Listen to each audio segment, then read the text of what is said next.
Oval টেস্টে মোহাম্মদ সিরাজের প্রশংসায় পঞ্চমুখ গোটা ক্রিকেট বিশ্ব, বিশেষ করে ভারতীয় ক্রিকেট প্রেমীরা। হ্যাঁ, ওভাল টেস্টে মোহাম্মদ সিরাজের পারফরমেন্সের প্রশংসা করেছেন সচিন তেন্ডুলকর থেকে বিরাট কোহলিরা। টানটান উত্তেজনার মধ্যে ম্যাচ জিতিয়ে সিরিজে সমতা ফেরাতে গুরুত্বপূর্ণ ভূমিকা নিয়েছেন মোহাম্মদ সিরাজ। তার সেই পারফরমেন্সের প্রশংসা করেছেন এবার বিরাট কোহলির বোনও। সিরাজের উদ্দেশ্যে দিয়েছেন বিশেষ বার্তা। ইংল্যান্ডের বিরুদ্ধে 5টা টেস্টেই খেলেছেন সিরাজ। 185.3 ওভার বল করে 23টা উইকেট নিয়েছেন। সিরিজের সর্বোচ্চ উইকেট শিকারী তিনি।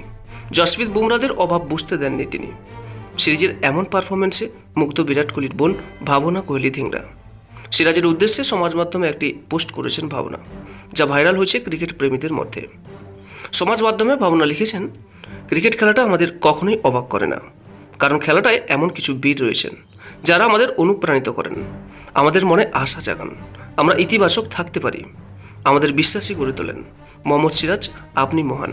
সাধারণভাবে দাদাকে নিয়ে নানা পোস্ট করলেও অন্য ক্রিকেটারদের নিয়ে এই ধরনের পোস্ট খুব বেশি করতে দেখা যায় না ভাবনাকে। আইপিএলের সময় টেস্ট থেকে অবসর নিয়েছেন বিরাট কোহলি। তারপর ইংল্যান্ডের বিরুদ্ধেই প্রথম টেস্ট সিরিজ খেলল ভারতীয় দল। সেই সিরিজে সিরাজের পারফরমেন্স নিয়ে বিরাট কোহলির বোনের উচ্ছ্বাস স্বাভাবিকভাবেই নজর কেড়েছে ক্রিকেট প্রেমীদের। ভিডিওটি ভালো লাগলে একটা লাইক করবেন এবং আপনার কাছের মানুষদের কাছেও শেয়ার করবেন, এবং নিয়মিত এরকম আপডেট পেতে আমাদের এই চ্যানেলটিকে অবশ্যই সাবস্ক্রাইব করে রাখুন। নমস্কার।